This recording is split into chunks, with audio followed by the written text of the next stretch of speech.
Hi friends, welcome to Praveen sir classes.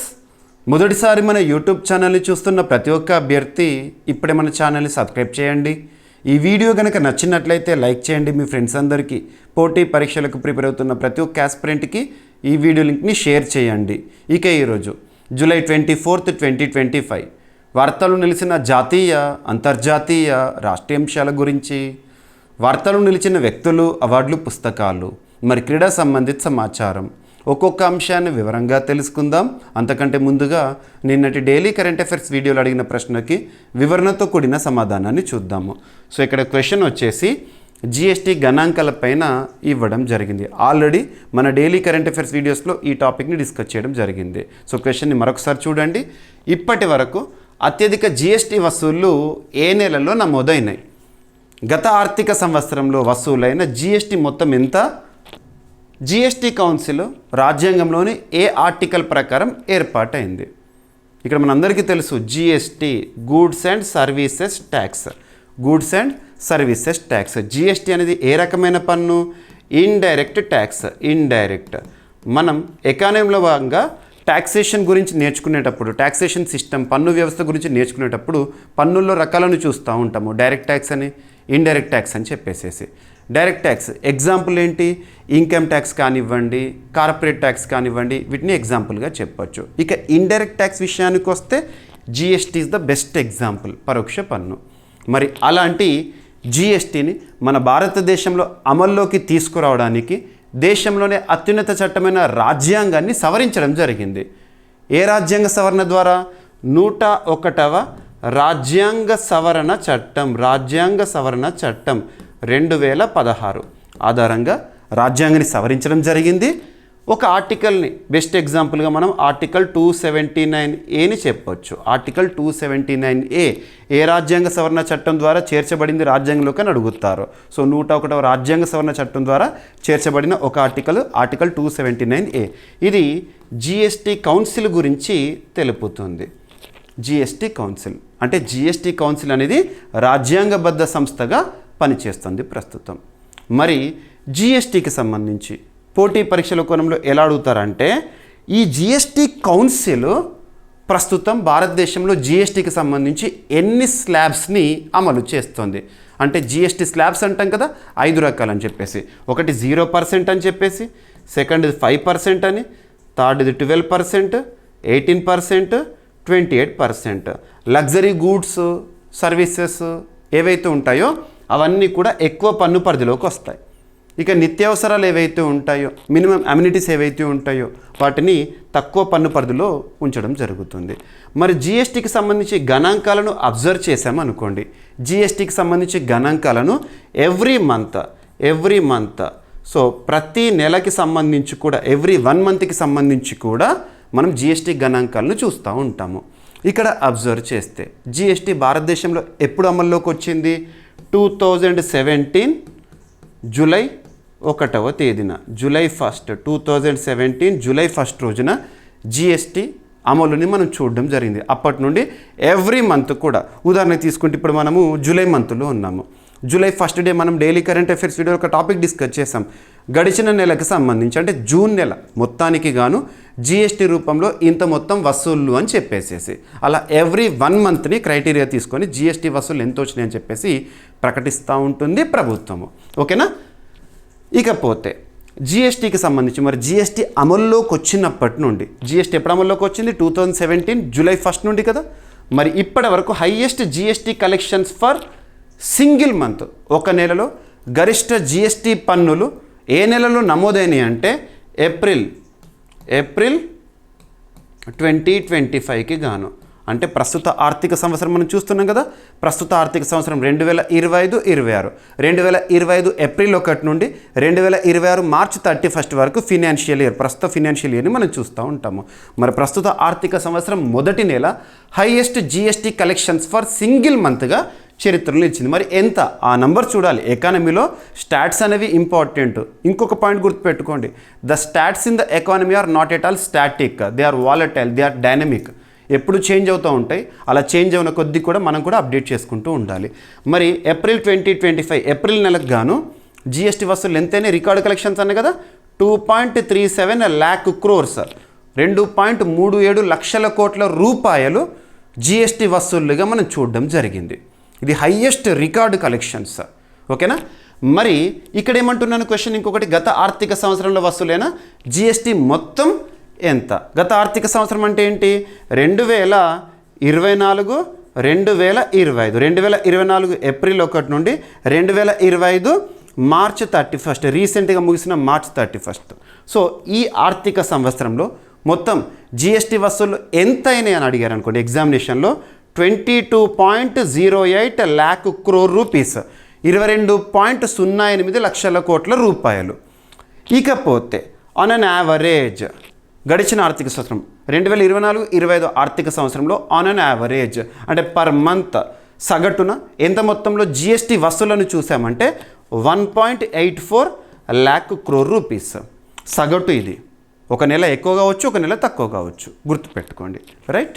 So ఈ విధంగా ఇప్పటి వరకు అత్యధిక జిఎస్టీ వసూలు ఏ నెలలో నమోదైనాయి, గత ఆర్థిక సంవత్సరంలో వసూలైన జిఎస్టీ మొత్తం ఎంత, జిఎస్టీ కౌన్సిల్ ఏ ఆర్టికల్ ప్రకారము ఏర్పాటైంది. So each and every point satisfy చేశాను. ఇంకొకసారి స్క్రిప్ట్ చూడండి. ఆల్రెడీ మనము చాలాసార్లు డిస్కస్ చేసాం ఈ టాపిక్ని మన డైలీ కరెంట్ అఫైర్స్లో భాగంగా. సో జిఎస్టీ వసూళ్లలో భారీ వృద్ధి. గత 5 ఏళ్లలో దేశంలో జిఎస్టీ వసూళ్లు రెట్టింపైనాయి అంట. 2020-21 ఆర్థిక సంవత్సరంలో 11.37 లక్షల కోట్ల రూపాయలు, అంటే ఒక ఆర్థిక సంవత్సరం మొత్తంలో కూడా జిఎస్టీ రూపంలో 11.37 లక్షల కోట్ల రూపాయలు వసూలైనాయంట. అది కాస్త రీసెంట్గా ముగిసిన ఆర్థిక సంవత్సరం 2024-25 ఆర్థిక సంవత్సరానికి 22.08 లక్షల కోట్ల రూపాయలు, అంటే ఒక్క ఆర్థిక సంవత్సరంలో ఇంతకు చేరింది, రెట్టింపైంది 5 ఏళ్లలో. 2024-25లో సగటు నెలవారీ జిఎస్టీ వసూళ్లు 1.84 lakh crores నమోదు కావడం జరిగింది. ఇక గత ఆర్థిక సంవత్సరం మనము గత ఆర్థిక సంవత్సరం 2024-2025 అంటే రీసెంట్గా ముగిసింది కదా, అంతకంటే గతం ఆర్థిక సంవత్సరం 20.18 lakh crores పోలిస్తే ఇటీవల ముగిసిన ఆర్థిక సంవత్సరంలో 9.4% వృద్ధి నమోదైంది జిఎస్టీ వసూళ్లలో. క్లియర్. ఇక నెలవారీ సగటును కనుక తీసుకుంటే, నెలవారీ అంటే ఒక ఆర్థిక సంవత్సరాన్ని ఆధారంగా చేసుకొని ఆర్థిక సంవత్సరంలో ఒక్కొక్క నెల ఎంత మొత్తంలో జిఎస్టీ వసూలు చూసాము సగటున, సరాసరి యావరేజ్ అంటే 2017-18లో 90,000 కోట్ల రూపాయలు సగటున ఒక నెలకి జిఎస్టీ వసూలు. తర్వాత 2021-22లో 1.51 lakh crore రూపీస్, 2023-2024లో 1.68 lakh crore రూపీస్, 2024-2025లో 1.84 lakh crore రూపీస్. గుర్తుంచుకోండి. ఇక 2025 ఏప్రిల్ నెల ప్రత్యేకత ఏంటి? రికార్డు స్థాయిలో నెలవారీ జిఎస్టీ వసూళ్లు 2.37 lakh crore రూపీస్గా నమోదు కావడం జరిగింది. Clear. So examination point of view అడగవచ్చు, ఎకానమీలో ఇంపార్టెంట్ కాన్సెప్ట్. ఇక జిఎస్టీ అమల్లోకి వచ్చిన 2017లో 65 లక్షల మంది జిఎస్టీ పన్ను చెల్లింపుదారులు ఉండే. అది కాస్త ఇప్పుడు ప్రస్తుతానికి 2025 నాటికి పన్ను చెల్లింపుదారులు అంటే జిఎస్టీ రూపంలో పన్ను చెల్లించే వాళ్ళు 1.51 crores చేరింది. ఓకేనా. సో జిఎస్టీ అమలు తేదీ అండ్ జిఎస్టీ విధానానికి 8 ఏళ్ళు పూర్తయినాయి. సో జిఎస్టీ విధానం ప్రత్యేకతలు 17 స్థానిక పన్నులను 13 సెస్సులను ఏకీకృతం చేసి ప్రస్తుతం 5 అంచెల పన్ను వ్యవస్థని అమలులోకి తీసుకొచ్చారు. 0, 5, 12, 18, 28 అలాగా గుర్తుపెట్టుకోండి, సరిపోతుంది. ఇక ప్రపంచంలో జిఎస్టీని అమలు చేసిన మొట్టమొదటి దేశం ఏదంటే ఫ్రాన్స్. ఎనఫ్. ఓకేనా. సో ఎకానమీలో భాగంగా జిఎస్టీకి సంబంధించి ఎవ్రీ మంత్ కూడా మనం చూస్తాము గణాంకాలు. అండ్ జీడిపి గ్రోత్ రేట్స్కి సంబంధించి కూడా చాలాసార్లు మన వార్తలు చూస్తూ ఉంటాము. అంతర్జాతీయ సంస్థలు కానీ జాతీయ సంస్థలు కానీ మన భారతదేశ వృద్ధి రేటును ప్రస్తుత ఆర్థిక సంవత్సరంలో లేదా రానున్న ఆర్థిక సంవత్సరంలో ఏ విధంగా ఎక్స్పెక్ట్ చేస్తున్నారు ఇలాంటివి. అండ్ ఎకనామిక్ సర్వే, బడ్జెట్ ఇవన్నీ కూడా ఎకానమీలో చాలా ఇంపార్టెన్స్ ఉన్న కాంటెంపరీ ఇష్యూస్. ఓకేనా. అభ్యర్థులు మన డైలీ కరెంట్ అఫైర్స్ వీడియోస్ ప్రతిరోజు కూడా మీకు అందిస్తున్నాను. ప్రతిరోజు చూడండి, ఒక్కరోజు కూడా మిస్ అవ్వకుండా చూడండి. మనకు వార్తల్లో నిలుస్తున్న ఒక అంశాన్ని కన్సర్న్ సబ్జెక్ట్తో లింక్ చేసి దానికి స్టాటిక్ పాయింట్స్ని అడిషన్గా ఇవ్వడం వల్ల మీకు కలిగే బెనిఫిట్ ఏంటంటే కరెంట్ అఫైర్స్ కోణంలో 100% సాధిస్తారు. దాంతోపాటు జనరల్ స్టడీస్లో మ్యాక్సిమం స్కోర్ చేసే అవకాశాలు పెరుగుతాయి. అందుకే ఈ స్ట్రాటజీలు చెప్తున్నాను. ఇక మీకు ఇక్కడ ఎక్స్ప్లెయిన్ చేస్తున్న ఈచ్ అండ్ ఎవ్రీ వర్డ్ని పీడిఎఫ్ రూపంలో మన యాప్లో అందుబాటులోకి తీసుకొస్తూనే ఉన్నాను, అప్లోడ్ చేస్తూనే ఉన్నాను. So GVK study circle app ఓకేనా. So GVK study circle app ఇప్పటివరకు ఇన్స్టాల్ చేసుకుని ఎవరెవరైనా ఉంటే ఇన్స్టాల్ చేసుకోండి. ఈ వీడియో కింద కామెంట్ బాక్స్లో ఫస్ట్ కామెంట్లో మన యాప్ లింక్ని పిన్ చేస్తాను. లింక్ క్లిక్ చేసి యాప్ ఇన్స్టాల్ చేసుకోండి, లేదంటే ప్లే స్టోర్లో జీవీకే స్టడీ సర్కిల్ అని టైప్ చేయండి. శాంపుల్ పీడిఎఫ్స్ కూడా అందుబాటులో ఉన్నాయి. ఇక ఈరోజు ఫస్ట్ టాపిక్, ఎకానమీలో భాగంగా చాలా కాంటెంపరీ ఇష్యూస్ని మనం చూస్తాం. ఎక్కువగా కరెంట్ అఫైర్స్లో ఎకానమీకి సంబంధించి, పాలిటీ లేదా కాన్స్టిట్యూషన్కి సంబంధించిన వర్ధమాన అంశాలు, సైన్స్ అండ్ టెక్నాలజీకి సంబంధించిన వర్ధమాన అంశాలను ఎక్కువగా మనం గమనిస్తూ ఉంటాము. అందులోనూ ఎకానమీ అంటేనే అర్థం చేసుకుంటే అంతకు మించిన సులభమైన సబ్జెక్ట్ ఉండదు. అర్థం కాకపోతే అంతగా టఫ్ సబ్జెక్ట్గా మనం వేరే ఏ సబ్జెక్ట్ని కూడా చూడలేము. అలాంటి ప్రత్యేకత ఎకానమీ సొంతం. అందులోనూ ఎకానమీలో గణాంకాలు, ఆ స్టాట్స్ అనేవి ఎప్పుడూ మారుతూ ఉంటాయి. వాటిని మనం అప్డేట్ చేసుకుంటూనే ఉండాలి. సో రీసెంట్గా మనం అబ్జర్వ్ చేస్తే చాలా వరకు భారతదేశం యొక్క వృద్ధి రేటుని ఏ అంతర్జాతీయ సంస్థలు ఏ విధంగా అంచనా వేస్తున్నాయి, ఈ ఆర్థిక సంవత్సరము, రానున్న ఆర్థిక సంవత్సరం ఏ విధంగా అంచనా వేస్తున్నాయి, ఇలాంటివి చూస్తున్నాం, ఆ పర్సెంటేజ్లో చూస్తున్నాము. So first basic concept GDP, ఒక దేశం యొక్క వృద్ధి రేటు ఎందులో చూస్తాము? GDP, gross domestic product.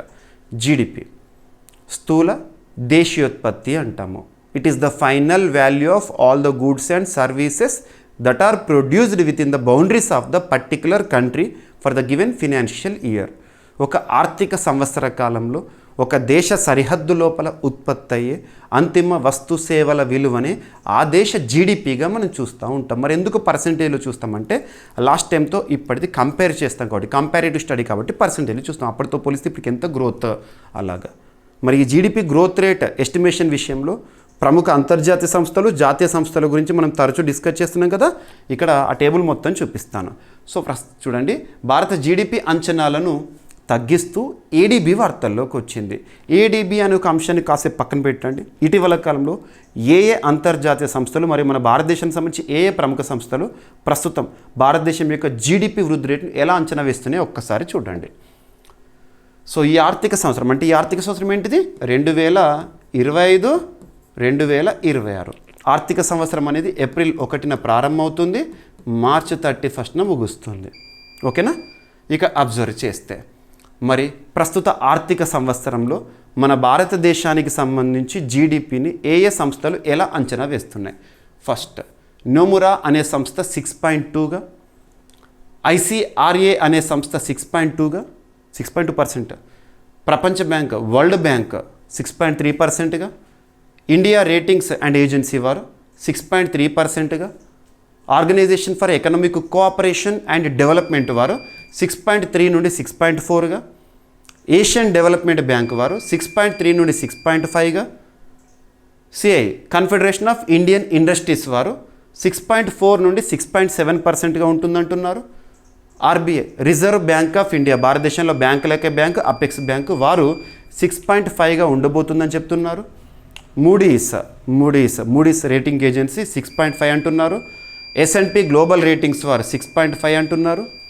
Fitch ratings వారు 6.5 అంటున్నారు. అండ్ ఇంటర్నేషనల్ మానిటరీ ఫండ్ 6.5గా అంచనా వేస్తున్నారు. FICCI federation of Indian chamber of commerce and industry, FICCI అనే సంస్థ 6.5 నుండి 6.9గా ఉంటుందని అంచనా వేస్తున్నారు. సో చూడండి, మరి ఆసియా అభివృద్ధి బ్యాంక్ అది ఇక్కడ వార్తల్లోకి వచ్చింది. ఏడీబీ ప్రస్తుత ఆర్థిక సంవత్సరంలో మన భారతదేశ జీడిపి వృద్ధి అంచనాను 6.7 నుండి 6.5కి తగ్గించింది. అది కూడా 6.3 నుండి 6.5 ఉంటుందని వారు ఆశాభావాన్ని వ్యక్తం చేస్తున్నారు. మరి జీడిపి అంచనాలు తగ్గడానికి కారణాలు ఏంటంటే అంతర్జాతీయ వాణిజ్య అనిశ్చితులు. చాలా దేశాలు చూడండి, అమెరికా లాంటి అగ్రదేశము సుంకాలను పెంచడము, ఇటువంటి చర్యలు తీసుకుంటున్నారు. యుద్ధ పరిస్థితులను చూస్తున్నాం. ఇవన్నీ కూడా ప్రపంచవ్యాప్తంగా సంక్షోభ పరిస్థితులు ఉన్నాయి. అండ్ ఎగుమతులు, పెట్టుబడులపై ప్రతికూల ప్రభావము. భారత ఆర్థిక స్థితిపై ఏడీబీ ముఖ్య అంచనాలు ఏ విధంగా ఉన్నాయంటే భారతదేశం ఇప్పటికీ ప్రపంచంలో వేగంగా అభివృద్ధి చెందుతున్న ప్రధాన ఆర్థిక వ్యవస్థల్లో ఒకటంట. ఓకేనా, ఏడీబీ వారు చెప్తున్నారు. ఇక ఏడీబీ విషయానికి వస్తే ఆసియా అభివృద్ధి బ్యాంక్ 1966 ఇయర్లో ఏర్పాటైంది. మనీలా ఫిలిప్పీన్స్ కేంద్రంగా పనిచేస్తోంది. ఏడీబీలో ప్రస్తుతం సభ్య దేశాల సంఖ్య 69కి చేరింది. 2024 సంవత్సరంలో ఏడీబీలో నూతనంగా సభ్యత్వ దేశంగా ఏ దేశాన్ని చూసాం మనం? ఇజ్రాయెల్. ఇజ్రాయెల్ దేశాన్ని చూడడం జరిగింది నాన్ రీజనల్ మెంబర్గా. ఏదైనా ఒక అంతర్జాతీయ సంస్థ గురించి చూస్తే దానికి సంబంధించిన బేసిక్స్ కూడా మనకు ఐడియా ఉండాలి. ఓకేనా? సో ఇక్కడ భారతదేశం యొక్క వృద్ధి రేటుని ప్రస్తుతం ఏ సంస్థ ఏ విధంగా అంచనా వేస్తుందని చెప్పేసి చెప్పడం జరిగింది. మరి ఏడీబీ వచ్చేసి 2025, 2026లో ఏ విధంగా అంచనా వేస్తుంది ఇవన్నీ కూడా. రైట్? ఓకేనా? సో సరిపోతుంది. So examination point of view ఇక్కడ మీకు చూపిస్తున్న ఈ స్లైడ్ ఏదైతే ఉంటుందో ఇందులో కూడా రెగ్యులర్గా మనం వాలటిలిటీ చూస్తాం. అంటే గణాంకాలు మారుతూ ఉంటాయి. మారుతున్న కొద్దీ మనం కూడా మార్చుకోవాల్సి ఉంటుంది. పరిస్థితులు అంతర్జాతీయ అనిశ్చితులు ఏర్పడ్డాయి అనుకోండి, గ్రోత్ రేట్ అనేది తక్కువగా చూపించవచ్చు, చెప్పలేము. ఓకేనా? సో ఈ విధంగా ప్రిపేర్ అవ్వండి. ఓకేనా? ఇక ఈరోజు మన సెకండ్ టాపిక్ వచ్చేసి భారత ఉపరాష్ట్రపతి ఎన్నిక.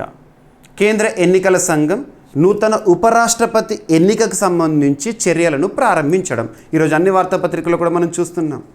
ఈ టాపిక్ని డిస్కస్ చేసే ముందు కొన్ని ఇంపార్టెంట్ పాయింట్స్, స్టాటిక్ పాయింట్స్ని చూడాలి లేదా సబ్జెక్ట్లో భాగంగా నేర్చుకోవాల్సి ఉంటుంది. దేశంలోనే అత్యున్నత చట్టం మన రాజ్యాంగం. రాజ్యాంగంలో పార్ట్ 15 ఆఫ్ ఇండియన్ కాన్స్టిట్యూషన్ దేనికి సంబంధించి తెలుపుతుంది? పార్ట్ 15 ఎన్నికల నిర్వహణకి సంబంధించి. పార్ట్ 15లో మనం ఆర్టికల్ 324 నుండి 329 వరకు నేర్చుకుంటాము. 324 ఏం తెలుపుతుంది? Election commission of India is constitutional body. దేశంలో ఎన్నికల సంఘం అనేది ఉంటుంది ఆర్టికల్ 324 ఆధారంగా. అంటే అది రాజ్యాంగబద్ధ సంస్థగా పనిచేస్తుంది. Election commission of India composition ఏంటి? 1+2, 1 CEC chief election commissioner, 2 election commissioners ఉంటారు. ఇకపోతే ఎలక్షన్ కమిషన్ ఆఫ్ ఇండియా భారతదేశంలో ఏ ఎన్నికలు నిర్వహిస్తుంది? ఒకటి రాష్ట్రపతి ఎన్నికలను నిర్వహించేవారు ఎవరైనా ఎగ్జామినేషన్లో అడిగారు అనుకోండి, ఎలక్షన్ కమిషన్ ఆఫ్ ఇండియా. పోతే దేశంలో రెండవ అత్యున్నత పదవిలో ఉండే ఉపరాష్ట్రపతి ఎన్నికలను కూడా ఎలక్షన్ కమిషన్ ఆఫ్ ఇండియాని నిర్వహిస్తుంది. ఇక పార్లమెంట్ ఎలక్షన్స్ని పార్లమెంట్ మనకు పార్లమెంట్లో బైకామరలిజం ఉంది. అంటే 2 సభలు ఉన్నాయి, ద్విసభ విధానము. లోక్సభ రాజ్యసభకి సంబంధించి ఎన్నికలను నిర్వహించేది ఎలక్షన్ కమిషన్ ఆఫ్ ఇండియానే. అది పోతే ఒక్కొక్క రాష్ట్రంలో అసెంబ్లీ ఉంటుంది కదా, సో అసెంబ్లీ ఎలక్షన్స్ ఎమ్మెల్యే ఎన్నికలను కూడా ఎలక్షన్ కమిషన్ ఆఫ్ ఇండియా నిర్వహిస్తుంది. అది పోతే కొన్ని రాష్ట్రాల్లో మాత్రమే మనం బైకామరలిజం చూస్తాం, అంటే ఎమ్మెల్సీలను చూస్తాము. అలా ఎమ్మెల్సీ ఎలక్షన్స్ని కూడా ఎలక్షన్ కమిషన్ ఆఫ్ ఇండియానే నిర్వహిస్తుంది. క్లియర్? ఇక్కడ మనకు కావాల్సింది ఉపరాష్ట్రపతికి సంబంధించి ఉపరాష్ట్రపతి. మరి ఎందుకు ఇప్పుడు ఎలక్షన్ కమిషన్ ఆఫ్ ఇండియా ఉపరాష్ట్రపతి ఎన్నికల నిర్వహణ కోసం చర్యలను ప్రారంభించింది? అఫీషియల్గా మనం చూసాము. ఎందుకు అంటే ఇటీవల ఉపరాష్ట్రపతి పదవి అనేది ఖాళీ ఏర్పడింది కాబట్టి. ఎందుకు ఖాళీ ఏర్పడింది మనం చూసాము. ఉపరాష్ట్రపతిగా ఉన్న జగదీప్ ధన్కర్ గారు అనారోగ్య కారణాల వల్ల తన పదవికి రాజీనామా చేశారు. ఆర్టికల్ 67 క్లాస్ ఏ ఆధారంగా అని చెప్పేసి last 2 days back constitutional provisions అన్నీ కూడా మనం డిస్కస్ చేసాము. మరొకసారి వినండి, మీకు రివిజన్ అవుతుంది. ఓకేనా? ఇక రాజ్యాంగంలో 5వ భాగం ఎక్కడ ఉంటుంది? మనము ఆర్టికల్ 52 నుండి 151 వరకు డీల్ చేస్తుంది. 5th part of Indian constitution, largest part in Indian constitution. రాజ్యాంగంలో అతిపెద్ద భాగం. అందులో ఆర్టికల్ 52 నుండి 62 వరకేమో మనం రాష్ట్రపతికి సంబంధించి చూస్తాము. ఆర్టికల్ 63 నుండి 71 వరకేమో మనం ఉపరాష్ట్రపతికి సంబంధించిన నిబంధనలు చూస్తూ ఉంటాము. మరి ఆర్టికల్ 63 ఆధారంగా దేశానికి ఒక ఉపరాష్ట్రపతి గారు ఉంటారు. ఒక ఉపరాష్ట్రపతి పదవి గురించి ఆర్టికల్ 63, దేశానికి ఉపరాష్ట్రపతి ఉంటారు. Article 64 very important. Vice president of India is ex officio chairperson of Rajya Sabha. ఎవరైతే ఉపరాష్ట్రపతిగా ఎన్నికవుతారో వారే అధికార రీత్యా రాజ్యసభకు అధ్యక్ష బాధ్యతలు లేదా చైర్మన్ బాధ్యతలు నిర్వర్తిస్తారు. ఈ అంశాన్ని మనం అమెరికా కాన్స్టిట్యూషన్ నుండి స్వీకరించడం జరిగింది. క్లియర్? అందుకే ఉపరాష్ట్రపతికి పొందే వేతనం ఏదైతే ఉంటుందో, ఉపరాష్ట్రపతి తీసుకునే జీతం ఉంటుంది కదా, శాలరీ అలవెన్సెస్, దేని ఆధారంగా అంటే ఆర్టికల్ 97 ఆధారంగా తీసుకుంటారు. ఎందుకంటే రాజ్యసభకి చైర్మన్గా బాధ్యతలు నిర్వర్తిస్తున్నారు కాబట్టి వేతనం ఇస్తారు తనకి. ఈ పాయింట్ గుర్తుపెట్టుకోండి. ఓకేనా? ఇక నెక్స్ట్ వచ్చేసి ఆర్టికల్ 65 ప్రకారము రాష్ట్రపతి పదవి ఖాళీ ఏర్పడినప్పుడు తాత్కాలిక రాష్ట్రపతిగా ఉపరాష్ట్రపతి గారు విధులు నిర్వర్తిస్తారు. క్లియర్? ఇక ఆర్టికల్ 66 ఆధారంగా ఉపరాష్ట్రపతి ఎన్నిక గురించి తెలుపుతుంది. ఎన్నిక, election of vice president of India. ఉపరాష్ట్రపతిని ఎన్నుకునే ఘనం ఏంటి? Electoral college. ఎలక్టోరల్ కాలేజ్ గుర్తుపెట్టుకోండి, ఎలక్టోరల్ కాలేజ్. రాష్ట్రపతిని ఎన్నుకునేది, ఉపరాష్ట్రపతిని ఎన్నుకునేది ఎలక్టోరల్ కాలేజే. ఇకపోతే రాష్ట్రపతిని ఎన్నుకునే ఎలక్టోరల్ కాలేజ్ డిఫరెంట్, ఉపరాష్ట్రపతిని ఎన్నుకునే ఎలక్టోరల్ కాలేజ్ డిఫరెంట్. ముఖ్యంగా ఓటు వాల్యూ అనే కాన్సెప్ట్ మీరు రాష్ట్రపతి దగ్గర చూస్తారు. ఎంపీ ఓటు వాల్యూ ఏంటి, ఎమ్మెల్యే ఓటు వాల్యూ ఏంటి, మీకు ఇండియన్ పాలిటీ కోర్సులో కంప్లీట్గా ఎక్స్ప్లెయిన్ చేస్తాను with example. Each and every స్టేట్కి సంబంధించి ఓటు వాల్యూ గురించి మీకు చెప్పాను ఇండియన్ పాలిటీ కోర్సులో. ప్రస్తుతానికి రాష్ట్రపతి ఎన్నిక అనేది అప్రస్తుతం. మనకు కావాల్సింది ఉపరాష్ట్రపతి ఎన్నిక. రాష్ట్రపతి ఎన్నికైనా ఉపరాష్ట్రపతి ఎన్నికైనా నిర్వహించేది ఎలక్షన్ కమిషన్ ఆఫ్ ఇండియా అనే ఏ చట్టం ఆధారంగా అంటే 1952 election of president and vice president act 1952 and rules, election rules 1974 ఆధారంగా ఎన్నికను నిర్వహిస్తుంది ఎలక్షన్ కమిషన్ ఆఫ్ ఇండియా. మరి ఉపరాష్ట్రపతిని ఎన్నుకునే ఎలక్టోరల్ కాలేజ్ ఏంటంటే లోక్సభ ప్లస్ రాజ్యసభ అని గుర్తుంచుకోండి. ఎలక్టెడ్ మెంబర్స్, నామినేటెడ్ మెంబర్స్ అందరూ ఉంటారు. ఉపరాష్ట్రపతిని ఎన్నుకునే ఎలక్టోరల్ కాలేజీలో నామినేటెడ్ మెంబర్స్ కూడా ఉంటారు. రాష్ట్రపతిని ఎన్నుకునే ఎలక్టోరల్ కాలేజీలో నామినేటెడ్ మెంబర్స్ ఉండరు, ఇక్కడ ఉంటారు, గుర్తుపెట్టుకోండి. రాష్ట్రపతిని ఎన్నుకునే ఎలక్టోరల్ కాలేజీలో అన్ని రాష్ట్రాల్లో అసెంబ్లీ సభ్యులు ఉంటారు కదా, ఎన్నికైన అసెంబ్లీ సభ్యులు కూడా ఉంటారు రాష్ట్రపతిని ఎన్నుకునే ఎలక్టోరల్ కాలేజీలో. కానీ ఉపరాష్ట్రపతిని ఎన్నుకునే ఎలక్టోరల్ కాలేజీలో రాష్ట్రాల నుండి ఎవరు ఉండరు, కేవలం Lok Sabha and Rajya Sabha nominated members కూడా ఉంటారు ఎలక్టెడ్ మెంబర్స్తో పాటు. లోక్సభలో అంటే ఇప్పుడు నామినేటెడ్ మెంబర్స్ లేరు, ఆంగ్లో ఇండియన్స్ని మనం చూడట్లేదు. మనము 104వ రాజ్యాంగ సవరణ చట్టం ద్వారా ఆంగ్లో ఇండియన్స్ని తొలగింపు గురించి మనం చూస్తాం, పక్కన పెట్టండి. సో లోక్సభ అండ్ రాజ్యసభ సభ్యులు ఉపరాష్ట్రపతిని ఎన్నుకునే ఎలక్టోరల్ కాలేజీలో సభ్యులు. ఓటు వాల్యూ 1 ఓటు 1 వాల్యూ, అంతే, ఎవరు వేసినా ఒకటే వాల్యూ. ఇక పక్కన పెట్టేస్తే ఉపరాష్ట్రపతిగా పోటీ చేసే అభ్యర్థి తనకి కావాల్సిన సంఖ్యాబలం ఏంటంటే ఎలక్టోరల్ కాలేజీలో 20 మంది, ఎలక్టోరల్ కాలేజ్ అంటే లోక్సభ కానీ రాజ్యసభ కానీ సభ్యులు ఒక 20 మంది ఒక వ్యక్తిని ప్రతిపాదించాలి. ఆ ప్రతిపాదించిన వ్యక్తిని మరొక 20 మంది బలపరచాలి. అలా ఉపరాష్ట్రపతి ఎన్నికకు కావాల్సిన అభ్యర్థి ఎవరైతే ఉంటారో అఫీషియల్గా ఎంట్రీ ఇస్తారు. మరి అభ్యర్థి డిపాజిట్ అమౌంట్ ఏమైనా చేస్తారంటే 15,000 రూపాయలను డిపాజిట్ చేస్తారు, గుర్తుపెట్టుకోండి. క్లియర్? సో ఇక్కడ మనకు 66th ఆర్టికల్ దగ్గర ఇదంతా కూడా చూస్తాము. ఇక పక్కన పెడితే ఆర్టికల్ 67 క్లాజ్ ఏ ఉపరాష్ట్రపతి రాజీనామాని తను ఎవరికి సమర్పిస్తారు? రాష్ట్రపతికి సమర్పిస్తారు. వ్యక్తిగత కారణాలు లేదా అనారోగ్య కారణాలను సూచిస్తారు. ఇక ఆర్టికల్ 67 క్లాజ్ బి ఉపరాష్ట్రపతి తొలగింపు తీర్మానం గురించి తెలియజేస్తుంది. ఇక ఆర్టికల్ 68 ఉపరాష్ట్రపతి పదవి ఖాళీ ఏర్పడితే ఎంత లోపల నూతన ఉపరాష్ట్రపతి ఎన్నికను నిర్వహించాలని రాజ్యాంగం చెప్తుందనేది మనకు ఆర్టికల్ 68 దగ్గర ఉంటుంది. ఎంతకాలం పేర్కొన్నారు, ఇది ఇంపార్టెంట్. ఉపరాష్ట్రపతి పదవికి ఖాళీ ఏర్పడింది, జగదీప్ ధన్కర్ గారు రాజీనామా చేస్తారు, ఖాళీ ఏర్పడింది. మరి ఆ పదవికి ఎంత లోపల ఎన్నికను నిర్వహించాలి, నూతన ఉపరాష్ట్రపతి ఎన్నికను నిర్వహించాలి అంటే సాధ్యమైనంత త్వరలో అన్నారు, అంతే, సాధ్యమైనంత త్వరలో, అంతే తప్పితే 6 నెలల్లోపు జరగాలి, 3 నెలల్లోపు జరగాలి, నెల లోపల జరగాలని మెన్షన్ చేయలేదు. అదే రాష్ట్రపతి పదవి దగ్గర మాత్రము ఒకవేళ రాష్ట్రపతి పదవి గనక ఖాళీ ఏర్పడితే నూతన రాష్ట్రపతి ఎన్నిక అనేది 6 నెలల లోపల పూర్తవ్వాలి అని మెన్షన్ చేయాలి. కానీ ఉపరాష్ట్రపతికి అలాంటి నిబంధనని మెన్షన్ చేయలేదు.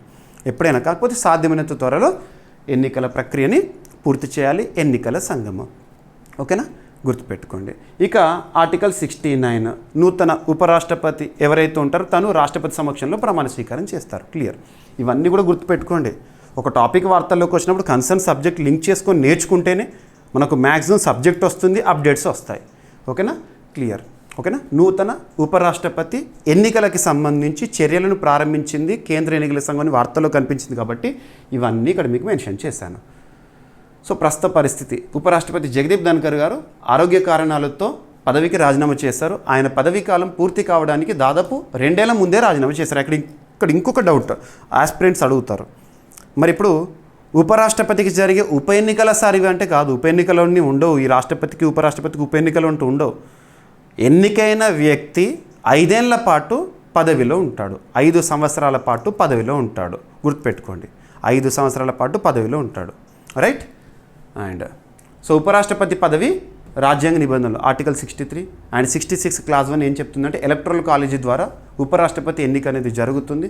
Electoral college is equal to Lok Sabha plus Rajya Sabha సభ్యులు. ఇక ఆర్టికల్ 68 క్లాస్ 2 ఏం చెప్తుందంటే ఉపరాష్ట్రపతి రాజీనామాతో ఏర్పడే ఖాళీకి ఎన్నిక నిర్దిష్ట గడువు అనేది లేదు, ఇంత లోపల జరగాలని. ఓకేనా. అదే రాష్ట్రపతి ఎన్నికకైతే 6 నెలల లోపు. మరి నియంత్రణ చట్టాలు ఉపరాష్ట్రపతి అయినా రాష్ట్రపతికైనా వర్తించే చట్టాలు ఎన్నికలకు సంబంధించి presidential and vice presidential elections act or election of president and vice president act 1952, election rules 1974 ఎవరు నిర్వహిస్తారు? భారత ఎన్నికల సంఘం. రైట్. సో ఎలక్టరల్ కాలేజ్ ఎవరు ఉంటారు? లోక్సభలో ఒకప్పుడు నామినేటెడ్ సభ్యులు కూడా ఉండేవాళ్ళు, 2 ఆంగ్లో ఇండియన్స్. వాళ్ళు ఇప్పుడు లేరు. కారణం ఏంటంటే 104వ రాజ్యాంగ సవరణ చట్టం. రాజ్యసభ 12 మంది నామినేటెడ్ మెంబర్స్ ఉంటారు కదా. రీసెంట్గా మనం దాని గురించి కూడా చూసాం. 4 సభ్యులు ఎమినెంట్ పర్సన్స్ రాజ్యసభకు నామినేట్ అయ్యారు. ఆర్టికల్ 80 క్లాస్ 1A అని, ఆర్టికల్ 80 క్లాస్ 3 అని మనం డిస్కస్ చేసాం మన డైలీ కరెంట్ అఫైర్స్ వీడియోలో. ఓకేనా. రైట్, సరిపోతుంది. సో ప్రపోర్షనల్ రిప్రజెంటేషన్ విధానము, సింగిల్ ట్రాన్స్ఫరబుల్ ఓటు, ఎన్నికలు రహస్య బ్యాలెట్ విధానంలో జరుగుతాయి. అండ్ ఇక్కడ ఇంకొకటి ఏంటంటే 1961 వరకు ఉపరాష్ట్రపతి ఎన్నికలను ఉభయ సభలను కలిపి సంయుక్తంగా నిర్వహించేవారు, ఉమ్మడిగా నిర్వహించేవారు. లోక్సభ రాజ్యసభ్యులను ఒక దగ్గర కూర్చొని పెట్టేసేసి బ్యాలెట్ పేపర్ ఏర్పాటు చేసి నిర్వహించేవారు. కానీ 1961లో 11వ రాజ్యాంగ సవరణ చట్టం ద్వారా ఆ విధానానికి స్వస్తి పలికారు. ఇప్పుడు లోక్సభ రాజ్యసభ సపరేట్గా అక్కడక్కడ బాక్సెస్ని ఏర్పాటు చేసేసి కండక్ట్ చేస్తున్నారు. ఈ విధంగా జరుగుతుంది.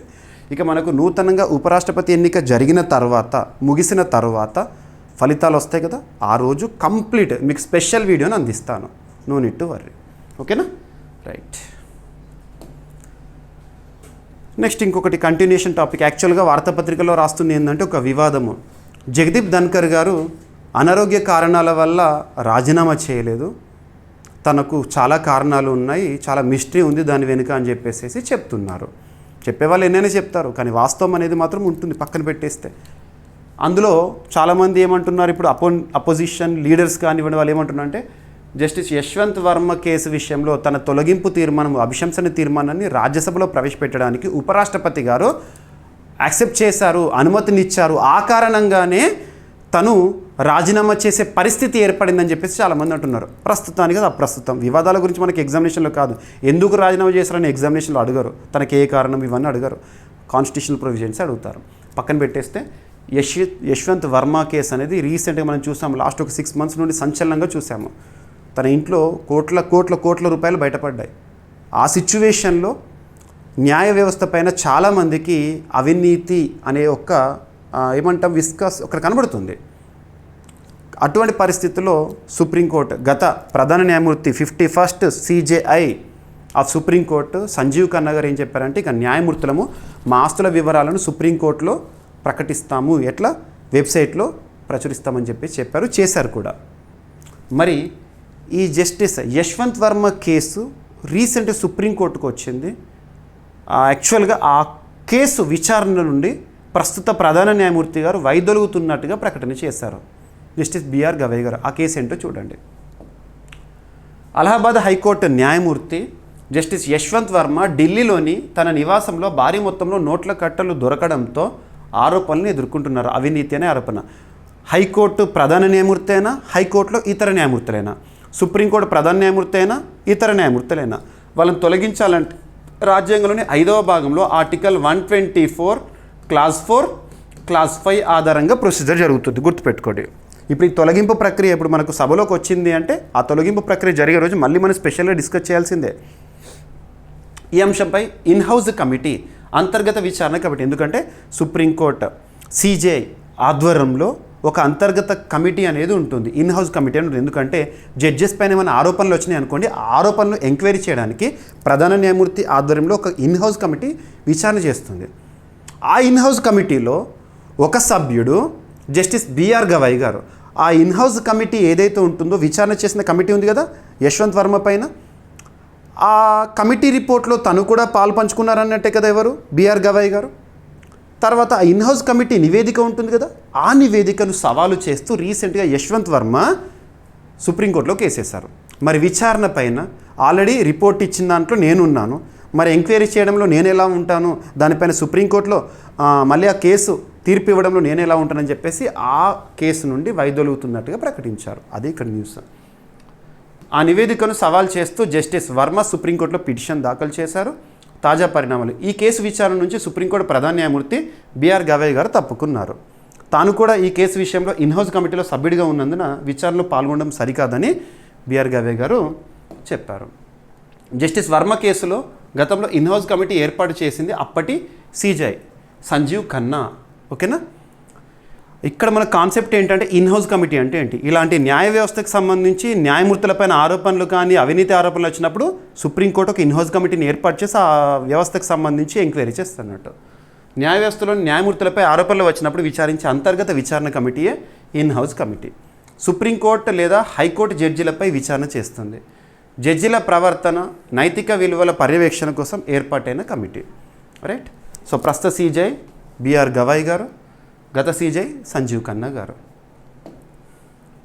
ఇక next, international court of justice ఒక తీర్పు ఇచ్చింది. అంతర్జాతీయ న్యాయస్థానం ఇంటర్నేషనల్ కోర్ట్ ఆఫ్ జస్టిస్ ఎక్కడ కేంద్రంగా పనిచేస్తోంది? ది హేగ్స్ నగరం ఎక్కడ ఉంది? నెదర్లాండ్స్. నెదర్లాండ్స్లోని ది హేగ్స్ వేదికగా పనిచేస్తోంది అంతర్జాతీయ న్యాయస్థానం ఇంటర్నేషనల్ కోర్ట్ ఆఫ్ జస్టిస్. ఐక్యరాజ్య సమితి అంగాల్లో ఒకటి. ఏమని చెప్తున్నారంటే స్వచ్ఛమైన వాతావరణం మానవ హక్కు, హ్యూమన్ రైట్ అని చెప్పేసి తీర్పిచ్చింది. ఇక్కడ కేసు వేసిన వాళ్ళు ఎవరంటే వన్వాటు అనే ఒక దేశము. వన్వాటు చాలా వరకు మనం అబ్జర్వ్ చేస్తూ ఉంటాము. కొన్ని దేశాలు చేసిన తప్పులకి అభివృద్ధి చెందిన దేశాలు చేసిన తప్పులకి చిన్న చిన్న దేశాలు, అభివృద్ధి చెందుతున్న దేశాలు ప్రభావితం అవుతున్నాయని చెప్పేసి. ఇప్పుడు వాస్తవానికి చూడండి, గ్లోబల్ వార్మింగ్, క్లైమేట్ చేంజ్ ఇవన్నీ వింటాం మనం. యాంథ్రోపోజెనిక్ యాక్టివిటీస్, మానవుడు తన అవసరాలు, మితిమీరిన అవసరాల కోసము క్లోరోఫ్లోరో కార్బన్స్ కానివ్వండి లేదా గ్రీన్ హౌస్ గ్యాసెస్ ఉద్గారాలకు కారణమవుతున్నాడు. యాంథ్రోపోజెనిక్ మానవుడు యాక్టివిటీస్ వల్ల అవి గ్రీన్ హౌస్ గ్యాసెస్గా మనం చూస్తున్నాం. గ్లోబల్ వార్మింగ్కి లీడ్ అవుతున్నాయి. వేడెక్కుతోంది, వాతావరణం మార్పు చెందుతోంది. దీని ద్వారా కొన్ని దేశాలు, ఉదాహరణకు తీసుకుంటే తువాల్ అనే కంట్రీ సముద్రంలో మునిగిపోతోంది. ఫస్ట్ డిజిటల్ కంట్రీగా వరల్డ్లో న్యూస్లోకి వచ్చింది. మరి కొన్ని దేశాలు, చిన్న చిన్న దీవుల దేశాలు ఏంటంటే సముద్ర మట్టం పెరగడం వల్ల మునిగిపోతున్నాయి. మరి ఇప్పుడు వాళ్ళు చేసిన తప్పు కాదు, ఎవరో చేసిన తప్పుకు వీళ్ళు కనుమరుగైపోతున్నారు. ఇవన్నీ ఎంతవరకు మేము భరించాలి? సో స్వచ్ఛమైన వాతావరణం పొందడం అనేది హ్యూమన్ రైట్ కదా అని చెప్పేసి వన్వాటు అంతర్జాతీయ న్యాయస్థానంలో కేసు వేయడము జరిగింది, తీర్పిచ్చారు. మన భారతదేశంలో కూడా ఆర్టికల్ 21 రైట్ టు లైఫ్ జీవించే హక్కు అంటాము. మన జీవితాన్ని మనకు నచ్చిన విధంగా కొనసాగించడం అనేది ప్రాథమిక హక్కు, మనకి fundamental right under part 3 of Indian constitution article 21. Supreme court చాలా వరకు ఇలాంటి విషయంలో తీర్పులు ఇచ్చింది. So clean water, otherwise fresh water, clean air and sustainable environment are part of fundamental right under article 21 అని చెప్పేసి. ఏంటంటే పరిశుభ్రమైన నీరు, స్వచ్ఛమైన గాలి, సుస్థిర వాతావరణాన్ని పొందడం అనేది ఒక వ్యక్తి ప్రాథమిక హక్కుల్లో, జీవించే హక్కులో హక్కే అని చెప్పేసి సుప్రీంకోర్టు చాలా కేసులు చెప్పింది. ఉదాహరణకు తీసుకుంటే Subhash Kumar Thakur versus state of Bihar 1991 case ఇలాంటివి. ఓకేనా, గుర్తుపెట్టుకోండి. సేమ్ అదే ఇక్కడ ఐసీజే. స్వచ్ఛమైన, ఆరోగ్యకరమైన సమగ్ర పర్యావరణము ప్రతి మానవుడి హక్కు అని అంతర్జాతీయ న్యాయస్థానం ప్రకటించింది. వాతావరణ మార్పులను ఎదుర్కోవడానికి చర్యలు తీసుకొని దేశాలు అంతర్జాతీయ చట్ట ఉల్లంఘన చేసినట్లే అని కోర్టు స్పష్టం చేసింది నిన్నటి రోజున. వన్వాటు అనే ఒక చిన్న ద్వీప దేశం దాఖలు చేసిన వ్యాజ్యము ఆధారంగా ఈ తీర్పు అనేది వెలువడిందంట. ఇక భూతాపము, నష్టపరిహారం ఎలా ఉండాలి? సో వాతావరణ మార్పుల వల్ల పెరిగిపోతున్న భూతాపము నేపథ్యంలో బాధిత దేశాలు తాము చేయని తప్పిదానికి గురై నష్టపరిహారం పొందేందుకు అర్హులు అని కోర్టు తెలిపింది. Very important. ఎన్వైర్న్మెంట్లో ఇది ఇంపార్టెంట్, మీకు అడగవచ్చు. వాతావరణ మార్పులను నివారించేందుకు దేశాలు తప్పనిసరిగా చర్యలు చేపట్టాలని, అలాంటి చర్యలు తీసుకొని దేశాలపై కూడా చర్యలు తీసుకునే వీలుంటుందని ఐసీజే పేర్కొంది. రైట్. అంతర్జాతీయ న్యాయస్థానం అధ్యక్షుడు ఏం వ్యాఖ్యలు చేశారట అంటే, స్వచ్ఛమైన ఆరోగ్యకరమైన వాతావరణం లేకుండా ఇతర మానవ హక్కులు పొందడం అసాధ్యమని ఐసీజే అధ్యక్షుడు యూజీ ఇవసావా గారు పేర్కొన్నారు. రైట్. పర్యావరణ సంక్షోభం భూగోళంపై జీవజాల మనుగడకి ముప్పుగా మారిందని ఆయన హెచ్చరించారు. రైట్. సో గుర్తుపెట్టుకోండి. సో వ్యాజ్యం వేసిన వారెవరు? వన్వాటు అనే ఒక ద్వీప దేశము, వాతావరణ మార్పులకు అధికంగా గురవుతున్న దేశం, అది క్లైమేట్ చేంజ్ ఇంపాక్ట్ అవుతున్న కంట్రీ. ఇక ఇంటర్నేషనల్ కోర్ట్ ఆఫ్ జస్టిస్ 1945లో ఏర్పాటైంది. ది హేగ్స్ నెదర్లాండ్స్లో కేంద్రంగా పనిచేస్తుంది. ఇక నెక్స్ట్, భారతదేశంలో మొట్టమొదటి హార్న్బిల్ పరిరక్షణ కేంద్రం. మనకు every year Hornbill festival December 1 to 10 వరకు సబ్జెక్ట్ కండిషన్ జరుగుతుంది. ఇక్కడ నాగాలాండ్ రాష్ట్రంలో హార్న్బిల్ ఫెస్టివల్ అని చెప్పేసి మనం చూస్తూ ఉంటాం. హార్న్బిల్ ఒక పక్షి. అండ్ ఇంకొకటి మన కరెంట్ అఫైర్స్లో భాగంగా మొట్టమొదటి, అతిపెద్ద, అతి చిన్న, అతి పొడవైన ఇలాంటి ప్రత్యేక పదాలతో కూడిన కరెంట్ అఫైర్స్ని సూపర్లేటివ్స్గా డిస్కస్ చేస్తున్నాం. ఇక్కడ చూడండి, మొట్టమొదటి. సో ఇప్పటివరకు జరిగింది, ఇప్పుడు జరుగుతుంది. ఎక్కడ ఇది? తమిళనాడు రాష్ట్రంలో. తమిళనాడు రాష్ట్రం రీసెంట్గా పర్యావరణ పరిరక్షణకు సంబంధించి వన్యప్రాణుల సంరక్షణ కోసం చాలాసార్లు వార్తల్లోకి వస్తుంది. ఓకేనా. తమిళనాడులో ప్రస్తుతం అధికారంలో ఉన్న పార్టీ డిఎంకే, ముఖ్యమంత్రిగా ఎంకే స్టాలిన్ గారు విధులు నిర్వర్తిస్తున్నారు. భారత్లో మొట్టమొదటి హార్న్బిల్ పరిరక్షణ కేంద్రము ఇటీవల so Anamalai tiger reserve Coimbatore జిల్లాలో ఏర్పాటు కోసం తమిళనాడు రాష్ట్ర ప్రభుత్వం నిర్ణయం తీసుకుంది. నిధులు దాదాపు 1 crore రూపీస్ ఇస్తారంట ఆ ఏర్పాటు కోసము. ఎవరు? తమిళనాడు రాష్ట్ర పర్యావరణ అటవీ శాఖ ఆధ్వర్యంలో. రైట్.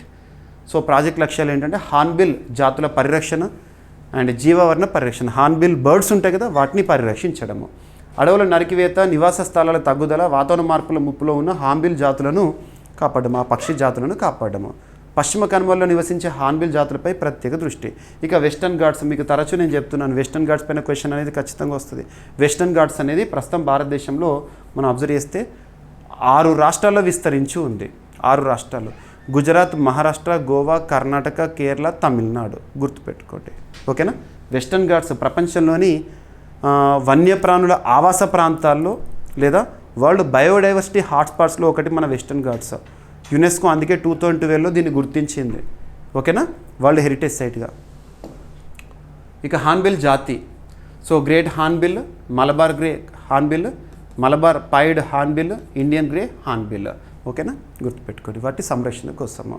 సో సైంటిఫిక్ నేమ్స్ చూడండి సరిపోతుంది. కాకపోతే ఏంటంటే హార్న్బిల్స్ యొక్క సైంటిఫిక్ నేమ్స్ పైన ఎగ్జామినేషన్లో అడిగే అవకాశాలు చాలా తక్కువ, అయినా సరే మీకు చూపిస్తున్నాను. రైట్. సో హార్న్బిల్ పక్షుల ప్రాముఖ్యత. హార్న్బిల్లులు అడవుల్లో ముఖ్యమైన విత్తన వ్యాప్తి, సీడ్ డిస్పర్సల్లో కీలక పాత్ర పోషిస్తుంటాయంట. Right.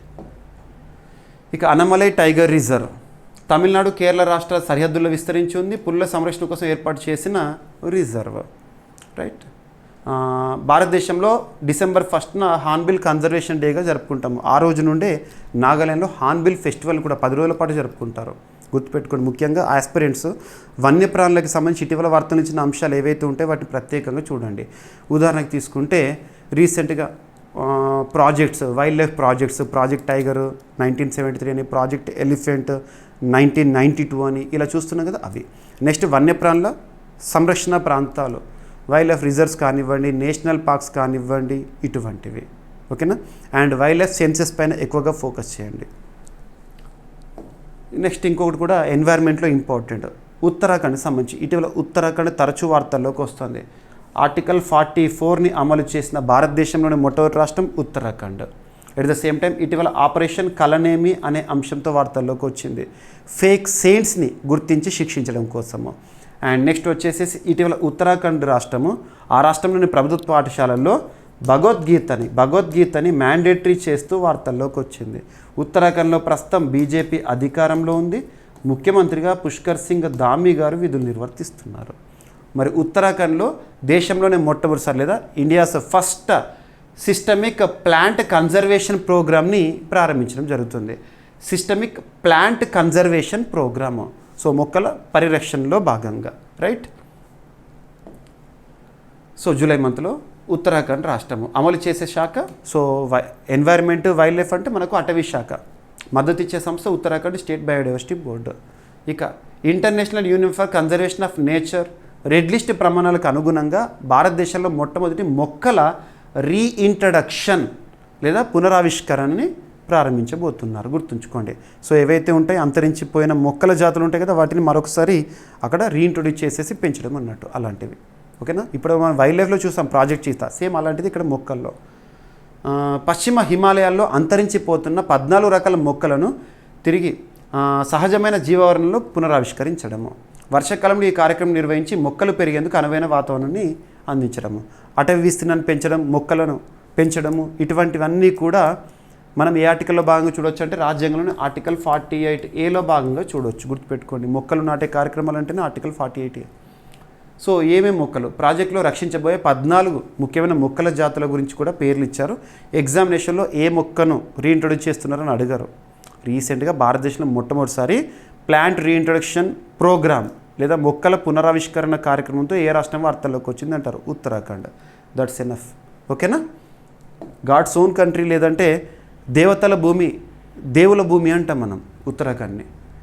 So IUCN international union for conservation of nature and natural resources వీరు రెడ్ డేటా బుక్ లేదా రెడ్ బుక్ని రిలీజ్ చేస్తారు.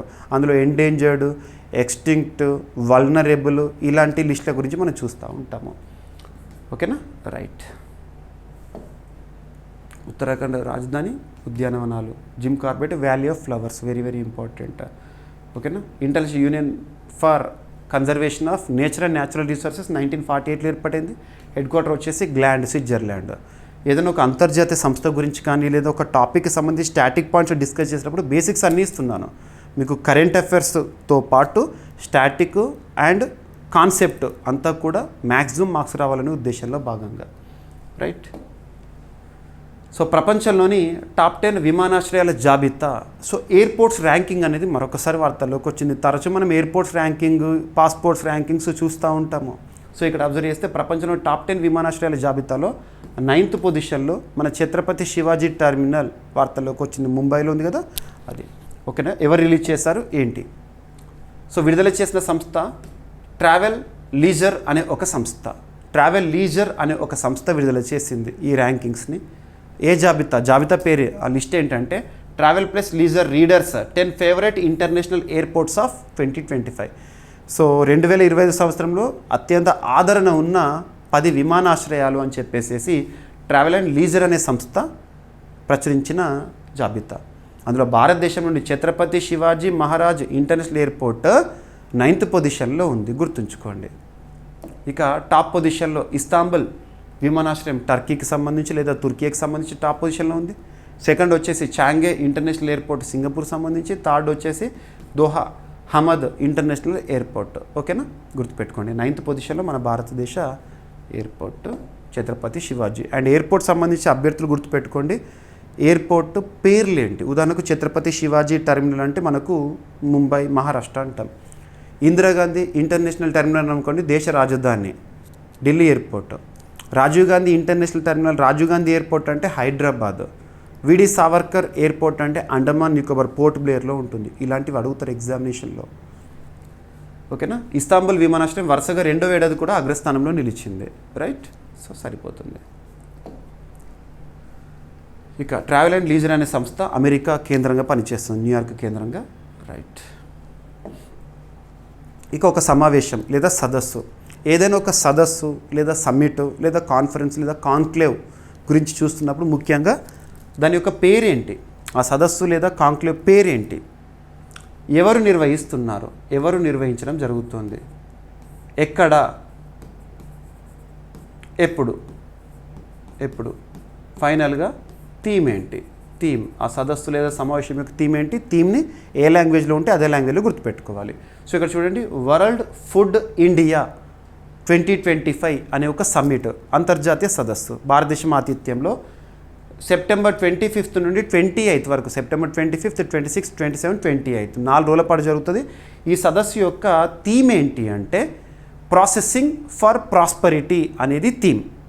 మినిస్ట్రీ ఆఫ్ ఫుడ్ ప్రాసెసింగ్ వారి ఆధ్వర్యంలో మన భారతదేశ ఆతిథ్యంలో నిర్వహించబోతున్నారు న్యూఢిల్లీ వేదికగా, దేశ రాజధాని వేదికగా. గుర్తుపెట్టుకోండి.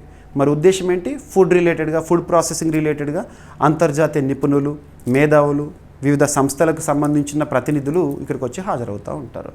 అంతర్జాతీయ పెట్టుబడిదారులకు భారత ఆహార శుద్ధి పరిశ్రమలో పెట్టుబడి పెట్టే అవకాశం ఇక్కడ ఉంటుంది. ఫుడ్ ప్రాసెసింగ్ రంగంలో భారత స్థానాన్ని అంతర్జాతీయ స్థాయిలో మరింత బలోపేతం చేయడం కోసం ఉద్దేశము. ఆహార శుద్ధి రంగంలో ఆధునిక సాంకేతికతలను భారత్కు తీసుకురావడము. రైట్. సో గతంలో జరిగిన 3 వరల్డ్ ఫుడ్ ఇండియా సదస్సులు విజయవంతమైనని ఆహార శుద్ధి పరిశ్రమల శాఖ కార్యదర్శి గారు చెప్తున్నారు. రైట్. ఆహార శుద్ధి లేదా ఫుడ్ ప్రాసెసింగ్ సంబంధించి దేశంలో వ్యవసాయ ఉత్పత్తులకు విలువ కల్పించే ఒక రంగంగా చెప్పొచ్చు. నెక్స్ట్ ఒక రిపోర్ట్, ఏదైనా ఒక అంతర్జాతీయ స్థాయిలో వార్తలకు వచ్చిన నివేదిక గురించి కానీ, ఇండెక్స్ సూచీల గురించి కానివ్వండి, మనం చూస్తున్నప్పుడు ఏ పాయింట్స్ పైన ఫోకస్ చేయాలంటే ఆ నివేదిక లేదా సూచీని విడుదల చేసే సంస్థ పేరేంటి లేదా సంస్థల పేరేంటి, ఆ నివేదిక లేదా ఆ సూచి యొక్క పేరేంటి, అందులో పేర్కొన్న గణాంకాలు ఏంటి, భారతదేశానికి సంబంధించి ఎక్స్క్లూజివ్గా ఉన్న గణాంకాలు ఉంటే వాటిని కూడా చూడాలి. ఇక్కడ సిటీస్కి సంబంధించి భారత నగరాల అభివృద్ధిపై వరల్డ్ బ్యాంక్ వారు ఒక నివేదిక ఇచ్చారు. వరల్డ్ బ్యాంక్ ప్రపంచ బ్యాంకు అంటాము. వరల్డ్ బ్యాంక్ హెడ్ క్వార్టర్ ఇక్కడ వాషింగ్టన్ డీసీ కేంద్రంగా పనిచేస్తుంది. వరల్డ్ బ్యాంకుకి ప్రస్తుతం చీఫ్గా ఎవరు విధులు నిర్వర్తిస్తున్నారు? మనం అబ్జర్వ్ చేస్తే అజయ్ బంగా గారు Indian origin person. World bank చరిత్రలో 14th ప్రెసిడెంట్గా. మరి వరల్డ్ బ్యాంక్ గ్రూప్ వారు విడుదల చేసిన ఒక నివేదిక నగరాలకు సంబంధించి భారతదేశ నగరాల అభివృద్ధి గురించి అందులో గణాంకాలు మెన్షన్ చేశారు. అంతర్జాతీయ స్థాయిలో సిటీస్ డే, ప్రపంచ నగరాల దినోత్సవం లేదా పట్టణాల దినోత్సవాన్ని October 31st ఎవ్రీ ఇయర్ జరుపుకుంటాం. Starting point. మరి నివేదిక పేరేంటి? ఇప్పుడు వరల్డ్ బ్యాంక్ గ్రూప్ విడుదల చేసిన నివేదిక పేరేంటంటే towards resilient and prosperous cities in India, strengthening climate adaptation and disaster preparedness in India's fast growing cities. నగరాలకు సంబంధించి నివేదికల పైన మనం చూస్తున్న పేరు ఇది అఫీషియల్గా. ఆ పేరు ఏదైతే ఉంటుందో ఏ లాంగ్వేజ్లో ఉంటే అదే లాంగ్వేజ్లో మ్యాక్సిమం గుర్తుపెట్టుకునే ప్రయత్నం చేయండి. రైట్. సో రిపోర్ట్ పేరు రీసెంట్గా విడుదల నిన్నటి రోజున వరల్డ్ బ్యాంక్ గ్రూప్ వారు విడుదల చేశారు. ఓకేనా. Ministry of housing and urban affairs వారు భారతదేశంలో నగరాలకు సంబంధించి కీలక మంత్రిత్వ శాఖ.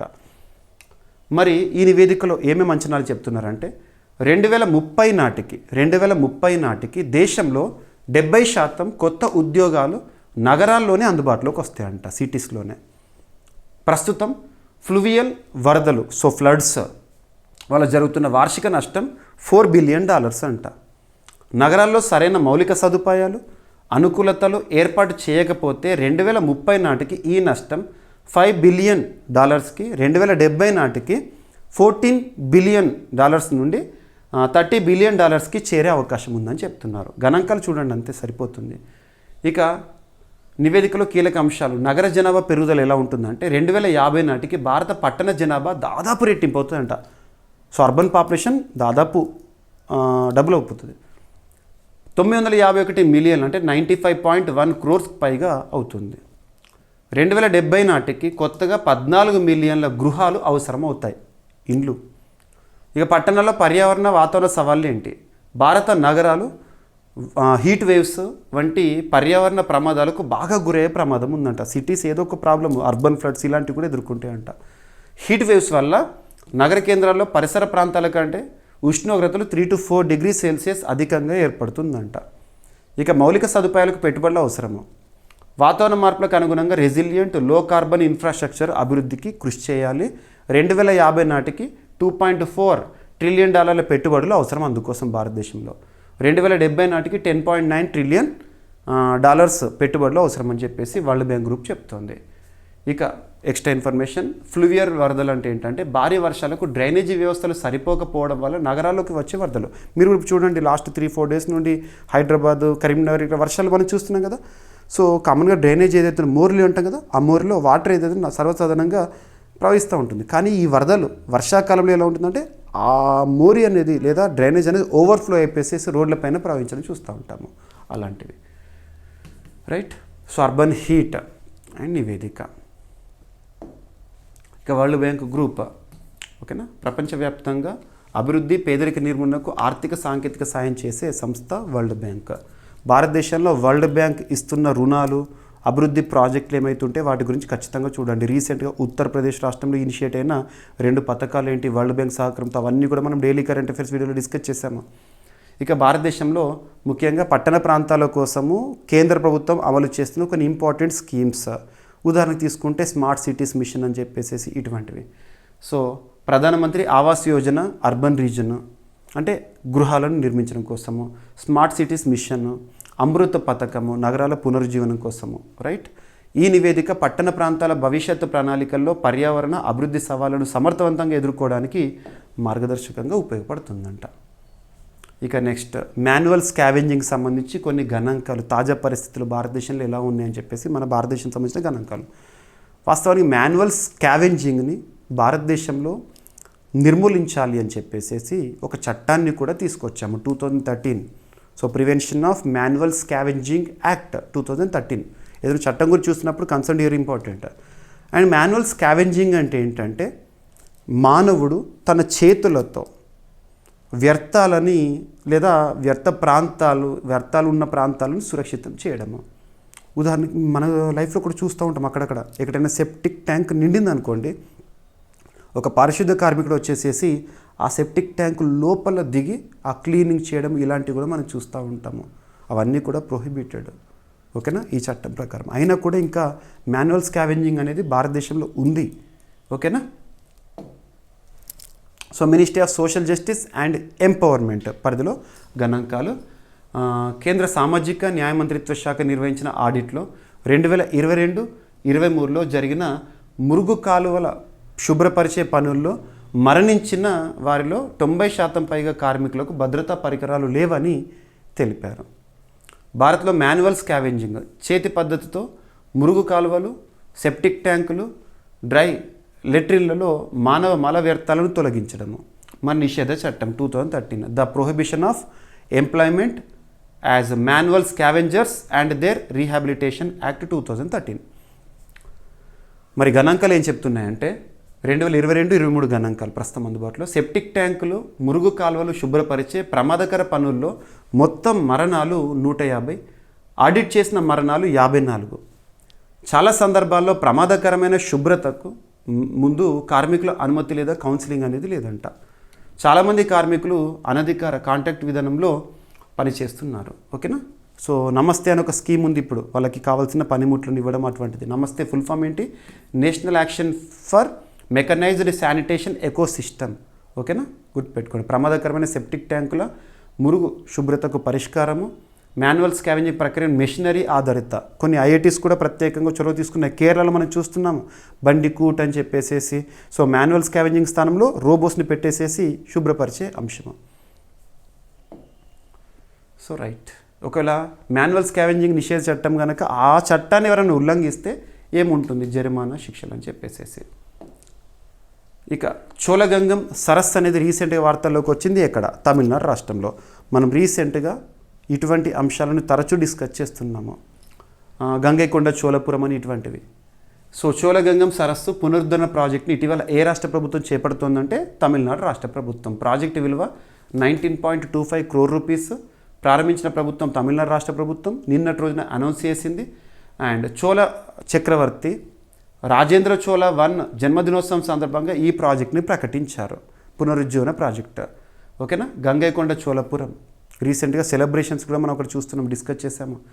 చోళుల కాలం నాటి ప్రాచీనమైన చోళగంగం సరస్సు పొన్నేరుని పునరుద్ధరించడం, రెనెసెన్స్, ఓకేనా. ప్రాచీన నీటిపారుదల వ్యవస్థను పునరుద్ధరణ చేయడము. గంగైకొండ చోళపురం ప్రాంతంలో పర్యాటక అభివృద్ధికి సహకారం ఇవ్వడం ఈ ప్రాజెక్టులో భాగము. స్థానికులకు తాగునీటి అవసరాల కోసం ఉపయోగపడేలా చేయడము. చారిత్రక ప్రాధాన్యత ఏంటి ఈ చెరువుకు సంబంధించి అంటే చోళగంగం సరస్సు చోళ చక్రవర్తి రాజేంద్ర చోళ 1 ఉత్తర భారత యుద్ధ విజయాన్ని స్మరించుకోవడానికి తవ్వించబడిందంట. తన విజయానికి ఒక సాక్ష్యంగా దీన్ని పేర్కొంటారు, రైట్. సో విస్తీర్ణం దాదాపు 700 ఎకరాల్లో విస్తరించిన ఒక సరస్సు, రైట్. గంగైకొండ చోళపురం తాగునీటి, వ్యవసాయ నీటి అవసరాలకు దీన్ని ఉపయోగించారు. సో రాజేంద్ర చోళ చారిత్రక నేపథ్యము తను 1014 to 1044 వరకు తన పాలనా కాలము. రాజేంద్ర చోళ చక్రవర్తి ఉత్తర భారత యుద్ధ యాత్ర గంగా నది వరకు విజయవంతంగా నిర్వహించారు. రైట్. ఇక గంగైకొండ చోళపురం యునెస్కో ప్రపంచ వారసత్వ ప్రదేశంగా గుర్తింపు పొందింది. చోళగంగం సరస్సు తమిళంలో పొన్నేరిగా ప్రసిద్ధి పొందింది. రైట్. ఇక అశోక స్తంభం ప్రతిరూపం అనేది రీసెంట్గా శ్రీలంకలో ఇన్స్టాల్ చేయడం జరిగింది. ఓకేనా. అశోక స్తంభం ప్రతిరూపము. సో మనకు అశోకుడి గురించి చరిత్ర పుస్తకాలు నేర్చుకుంటాం కదా, ఇక్కడ ఈ కాన్సెప్ట్ని మనం నేర్చుకునేటప్పుడు హిస్టారికల్గా ఇంపార్టెంట్ పాయింట్స్ ఏవైతే ఉంటే వాటిని కూడా లింక్ చేసుకుంటే మనకు హిస్టరీ పాయింట్ ఆఫ్ వ్యూలో స్కోర్ చేసే అవకాశాలు ఉంటాయి. సో భారతదేశం శ్రీలంకలోని వాస్కడువా శ్రీ సుబూతి విహారాయలో ఒక ప్రాంతము, అక్కడ అశోక స్తంభం ప్రతిరూపాన్ని ఆవిష్కరించింది భారత ప్రభుత్వం లేదా భారతదేశం ఆవిష్కరించింది శ్రీలంకలో.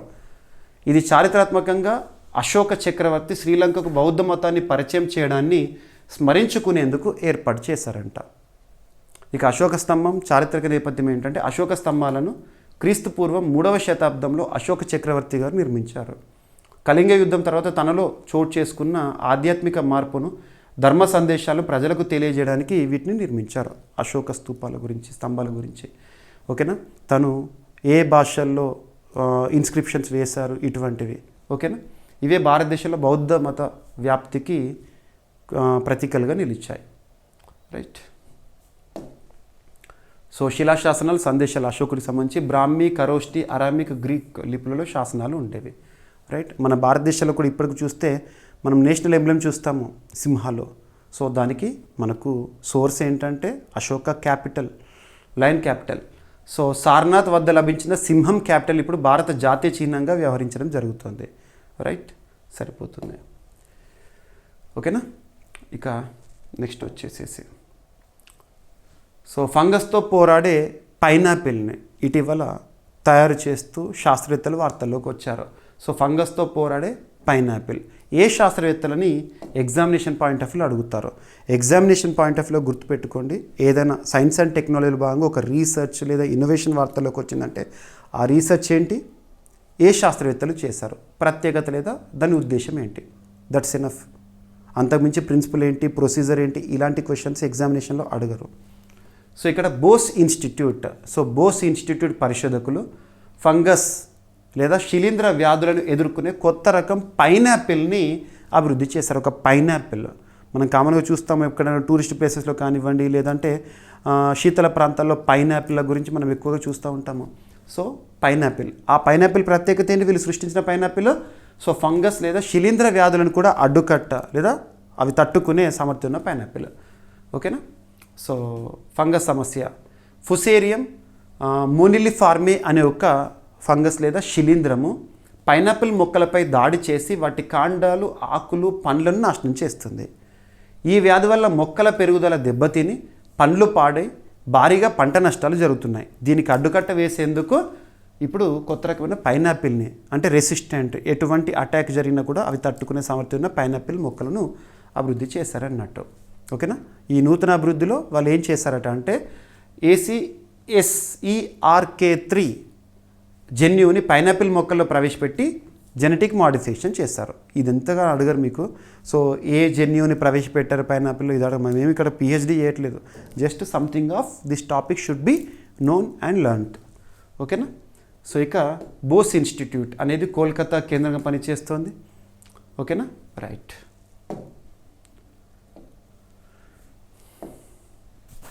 ఇక బ్యాక్టీరియా కణగోడల బలహీనతలను గుర్తిస్తూ CCMB శాస్త్రవేత్తలు, హైదరాబాద్ కేంద్రంగా పనిచేస్తున్న CCMB శాస్త్రవేత్తలు కామన్గా బ్యాక్టీరియా సెల్ ఉంటుంది కదా, దాని ఆ గోడల బలహీనతకు సంబంధించి ఒక ఇంపార్టెంట్ పరిశోధన. So centre for cellular and molecular biology శాస్త్రవేత్తలు ఇక్కడ హైదరాబాద్.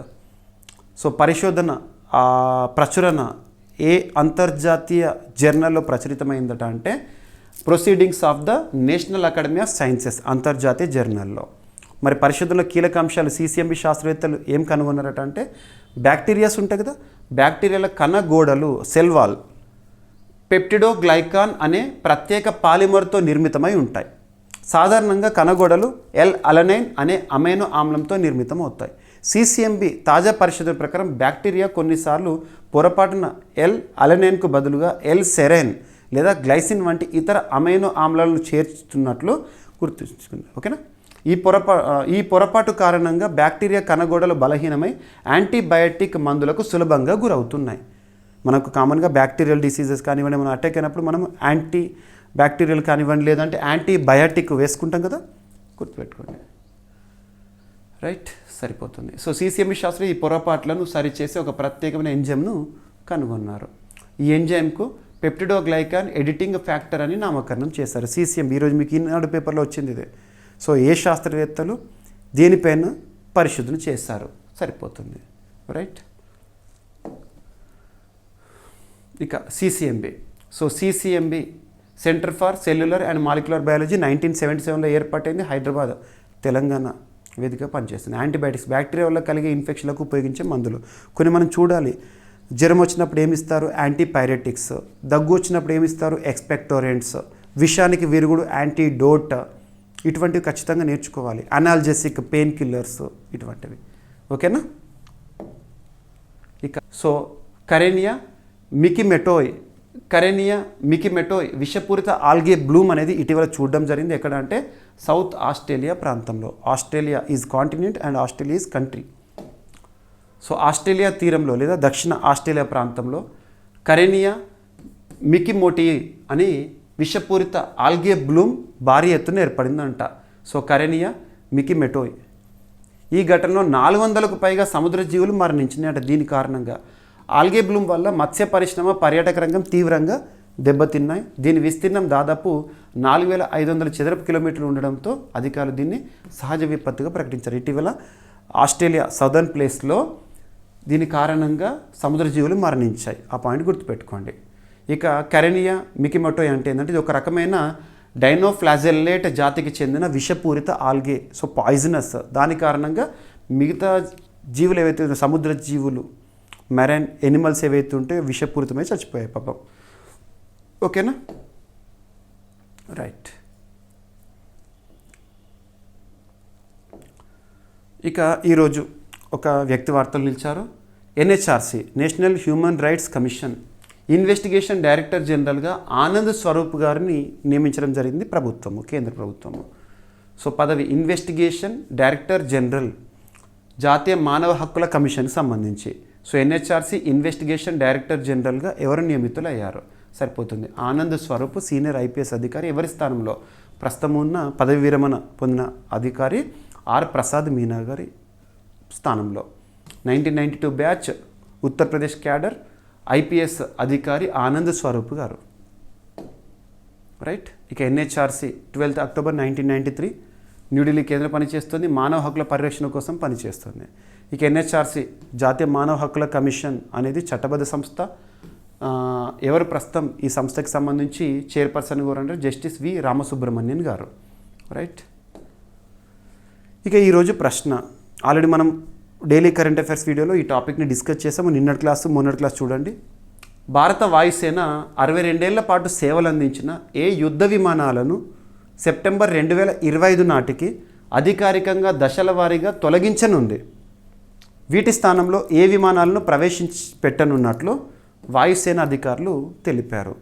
ఇక్కడ దేన్ని డీకమిషన్ చేయబోతున్నారు, దేన్ని కమిషన్ చేయబోతున్నారు, 2 పాయింట్స్. ఇక ఈరోజు టాపిక్స్ని మనం క్విక్ రివిజన్ చేస్తే, సో జీడిపి అంచనాలు ఏడీబీకి సంబంధించి అండ్ ఇటీవల కాలంలో ఏ సంస్థ జీడిపి అంచనాలను ఏ విధంగా ప్రకటించింది,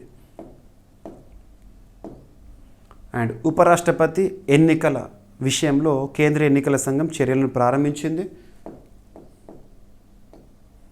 ఇక జస్టిస్ యశ్వంత్ వర్మ కేసు విచారణ నుండి తప్పుకున్నట్లు ప్రస్తుత ప్రధాన న్యాయమూర్తి గారు ప్రకటించారు.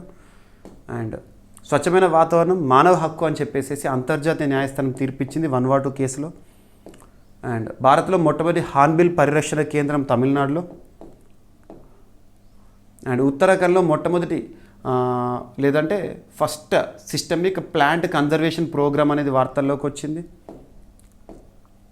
ప్రపంచంలోని టాప్ 10 విమానాశ్రయాల జాబితా వార్తలోకి వచ్చింది. మన భారతదేశంలో ఛత్రపతి శివాజీ టెర్మినల్ 9th పొజిషన్లో ఉంది. వరల్డ్ ఫుడ్ ఇండియా 2025 సదస్సు న్యూఢిల్లీలో జరగబోతుంది సెప్టెంబర్ మంత్లో. ఎవరు నిర్వహించబోతున్నారు? అండ్ వరల్డ్ బ్యాంక్ గ్రూప్ విడుదల చేసిన నగరాలు లేదా పట్టణాల అభివృద్ధికి సంబంధించిన ఒక రిపోర్ట్, అందులో గణాంకాలు చూడండి. అండ్ మాన్యువల్ స్కావెంజింగ్ తాజా పరిస్థితుల్లో భారతదేశంలో ఎలా ఉన్నాయి, చట్టం ఏ సంవత్సరం చూడండి. అండ్ చోళగంగం సరస్సు పునరుద్ధరణ ప్రాజెక్టు ఏ రాష్ట్రంలో? తమిళనాడు రాష్ట్రంలో. అండ్ అశోక స్తంభం ప్రతిరూపము ఇటీవల శ్రీలంకలో ఇన్స్టాల్ చేయడం జరిగింది. అండ్ రీసెంట్గా ఫంగస్తో పోరాడే పైనాపిల్ని సృష్టించడం జరిగింది. ఏ శాస్త్రవేత్తలు? సో బోస్ ఇన్స్టిట్యూట్ శాస్త్రవేత్తలు. అండ్ బ్యాక్టీరియా కణగోడల బలహీనతలను గుర్తించిన సిసిఎంబి శాస్త్రవేత్తలు. అండ్ కరెనియా మికిమెటోయ్ విషపూరిత ఆల్గే సముద్ర జీవచర్లపైన ఎలాంటి ప్రభావాన్ని చూపించింది అని చెప్పేసి సౌత్ ఆస్ట్రేలియాకి సంబంధించి. అండ్ ఎన్హెచ్ఆర్సి ఇన్వెస్టిగేషన్ డైరెక్టర్ జనరల్గా సీనియర్ ఐపీఎస్ 1992 క్యాడర్ ఐపీఎస్ అధికారి ఆనంద్ స్వరూప్ గారు నియామకం. భారత వాయుసేన 62 ఏళ్ల పాటు సేవలు అందించిన ఏ యుద్ధ విమానాలను సెప్టెంబర్ 2025 నాటికి అధికారికంగా దశల వారీగా తొలగించనుంది. వీటి స్థానంలో నూతనంగా ఏ విమానాలను ప్రవేశపెట్టనున్నట్లు వాయుసేన అధికారులు వెల్లడించారు. సో ప్రతి ఒక్కరు సమాధానాన్ని కామెంట్ బాక్స్లో ఇవ్వండి. రానున్న ఏ పోటీ పరీక్ష అయినా, ఏ స్థాయి పోటీ పరీక్ష అయినా పలానా అంశాల నుండి తప్పనిసరిగా ప్రశ్నలు వస్తాయని వేటినైతే నేను భావిస్తున్నాను వాటిని క్వశ్చన్గా ఇస్తున్నాను. సో వీడియోని ప్రతిరోజు వేలాది మంది అభ్యర్థులు చూస్తున్నారు, కానీ కామెంట్ బాక్స్లో మాత్రం వందలాది కామెంట్సే ఉంటున్నాయి. నేను ప్రతి ఒక్కరిని కోరుకునేది ఏంటంటే మీ సపోర్ట్ ఎంకరేజ్మెంట్తో మరింత ఎనర్జీతో క్లాసెస్ని అందిస్తూనే ఉంటాను. సో కామెంట్ బాక్స్లో వీడియో పట్ల మీ ఫీడ్బ్యాక్ని కానివ్వండి, అభిప్రాయాలను కానివ్వండి ఇవ్వండి, ఇన్పుట్గా స్వీకరిస్తాను. సో అడుగుతున్న ప్రశ్నకి ఖచ్చితంగా సమాధానం ఇచ్చే ప్రయత్నం చేయండి. సగం తెలిసినా పర్లేదు, ఎంతవరకు తెలిసినా పర్లేదు, మీకు ఒక ప్రాక్టీస్ అవుతుంది. నెక్స్ట్ డే ఎలాగో దీనికి సంబంధించి కంప్లీట్ ఎక్స్ప్లెనేషన్ ఇస్తాను కాబట్టి మీకు క్లారిటీ వచ్చేస్తుంది. ఓకేనా? సో ప్రతి ఒక్కరూ సమాధానం ఇవ్వండి. వీడియోని మీ ఫ్రెండ్స్ అందరికి షేర్ చేయండి. ఏమైనా మిస్లేనియస్ టాపిక్స్ ఉన్నాయనుకోండి, నో నీడ్ టు వర్రీ. రేపటి క్లాస్లో జోడించి మళ్ళీ డిస్కస్ చేద్దాము. రేపు కలుద్దాం. Thank you.